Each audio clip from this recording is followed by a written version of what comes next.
Bismillahirrahmanirrahim. Assalamualaikum warahmatullahi wabarakatuh. Muslimin muslimat, sahabat-sahabat, mudah-mudahan anda dan keluarga anda sejahtera bahagia di hari raya.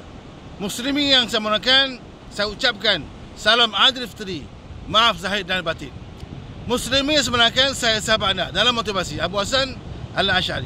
Tuan-tuan yang saya muliakan, dah seminggu kita raya, dah seminggu kita menyambut Aidil Fitri. Tapi saya tengok di TikTok, di Facebook, masih ada lagi orang yang berjoget-joget ni, yang menari-nari, ya, terkinja-kinja. Sebab apa? Nak dapatkan duit raya. Anak-anak terkinja, melompat-lompat, mak ayah pun melompat-lompat. Ini macam tak cantik, terutama kepada muslimah, kepada wanita kita.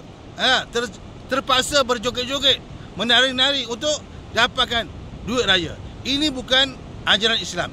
Ini bukan budaya Melayu Islam kita. Jadi kita jangan ikut cara barat.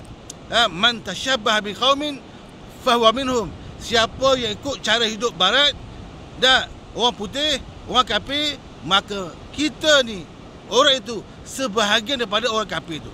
Jadi jangan ikut budaya barat. Bagilah duit secara elok, cara biasa. Bersalam, cium tangan, dapat duit raya. Tak perlulah terkinja-kinja, melompat-lompat. Sebab perempuan tu aurat. Jadi sebagai ibu ayah jangan jadi dayus. Jaga maruah dan kehormatan anak perempuan kita. Muslimin yang saya muliakan, jadi Islam bagi tahu, kita ni ada adab sopannya. Al-haya'u minal iman. Malu itu sebahagian daripada iman. Jadi orang perempuan dia kena ada malu dia. Jaga auratnya dan jaga tingkah lakunya. Janganlah melompat-lompat kerana nak dapat duit raya ataupun kerana berseronok di hari raya. Jangan bercampur lelaki dan perempuan. Jaga aurat masing-masing. Nabi ada sebut, "Idza lam tastahyi fasna ma syi'ta." Kalau kamu tak ada malu dah, buatlah apa saja. Itu Nabi sindir tu.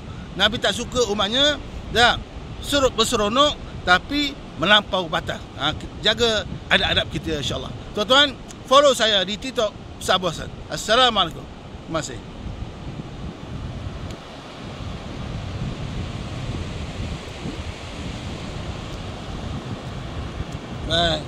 Sebarkan video.